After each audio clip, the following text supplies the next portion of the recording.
Hi friends, ఈరోజు మనం పరమాన్నం ప్రిపేర్ చేస్తున్నామండి. దీనికి రేషన్ బియ్యం తీసుకోవాలి. మెత్తగా ఉడికాక ఒక గ్లాస్ బియ్యం తీసుకున్నాము. దీనికి సగం గ్లాస్ బెల్లం వేసుకోవాలండి. కొంచెం తక్కువ తినేవాళ్ళు కొంచెం తక్కువ కూడా వేసుకోవచ్చు. ఇది ఉడికేటప్పుడు యాలకుల పొడి 5 దంచి వేసుకోవాలి. కొన్ని డ్రై ఫ్రూట్స్ వేయించి, అలాగే కొద్దిగా నెయ్యి, 2 స్పూన్ల నెయ్యి వేసుకోవాలండి. వేడివేడిగా తింటే సూపర్ ఉంటుందండి.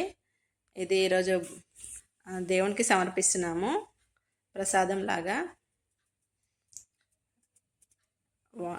కొంచెం గట్టిగా ఉండకుండా కొంచెం లూజ్గా ఉంటేనే బాగుంటుందండి. ఇది పరమాన్నం అయిపోయింది. గిన్నెలో తీసుకొని సర్వ్ చేద్దాం. డ్రై ఫ్రూట్స్ కావాలంటే మళ్ళీ పైనుంచి వేసుకోండి. వీడియో నచ్చితే లైక్ చేయండి, షేర్ చేయండి, సబ్స్క్రైబ్ చేయండి. Thanks for watching. Have a nice day. చాలామంది సపోర్ట్ చేస్తున్నారు, వాళ్ళందరికీ చాలా థ్యాంక్స్ అండి. బాయ్.